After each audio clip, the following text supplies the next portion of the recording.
Janvāra beigās noslēdzās projekts, kur ietvaros veikti Vidzemes slimnīcas poliklīnikas un tai pieguļošā trīsstāvu korpusa rekonstrukcijas darbi. Daļa ēkas iegūs ne tikai jaunu ārēju izskatu, bet arī sakārtota tajā esošā infrastruktūra. Mēs esam uzstādījuši ventilācijas iekārtu, rekuperācijas iekārtu, jumta hidroizolācija plus nosiltināšana. Pietiekoši daudz aktivitātes, lai mēs justu to labumu, to miegumu.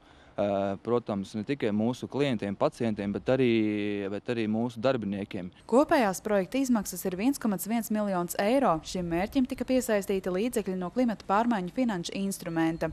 Īstenojot projektu, viens no mērķiem bija saglabāt slimnīcas ēkas arhitektonisko vērtību, un to izdevies panākt atjaunojot fasādes alumīnija detaļas. Tas ir alumīnija kasetes, kas ir mūsu prātu un arī projektētais prātu vēl varētu kādus vairākus gadu desmitus kalpot. Šis ir alumīnijs, viņš, protams, bija noņemts un tad viņš bija atjaunots un kopā vērtējām, ka labi arī izskatītos, kad viņus apakaļ uzliktu. Vidzemes slimnīcas valdes priekšsēdētājs uzsver, galvenie iemesli, kāpēc ēku nepieciešams rekonstruēt, ir tās lielie siltuma zudumi, kādēļ ziemas mēnešos nākas maksāt visai ievērojamas summas par apkuri un elektrību. Mēs jau vairākus gadus esam top 5 kā lielākie komunālo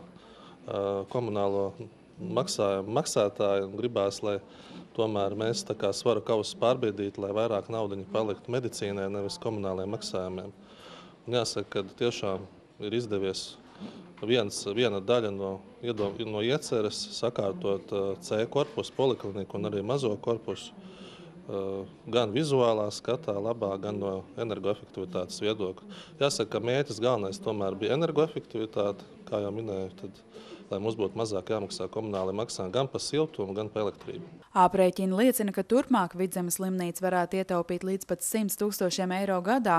Šo naudu slimnīca varētu novirzīt medicīnas pakalpojumu attīstīšanai, kā arī pārējās ēkas infrastruktūras sakārtošanai. Mēs esam plus mīnus, iekšo sakārtojuši, ir vēl atsevišķi nodaļas, kuru prasās veikt investīcijas, un šobrīd mēs fokusējamies uz šo siltināšanu. Mums ir pirmā kārta, attiecīgi trešdaļa mājas ir nosiltināta, plus citas energoefektīvās aktivitātes. Jau tuvākajā laikā ir plānots uzsākt tehniskā projekta izstrādi atlikušo slimnīcas korpusu rekonstrukcijai. Lai tiklīdz būtu iespējams piesaistīt finansējumu, darbus varētu turpināt.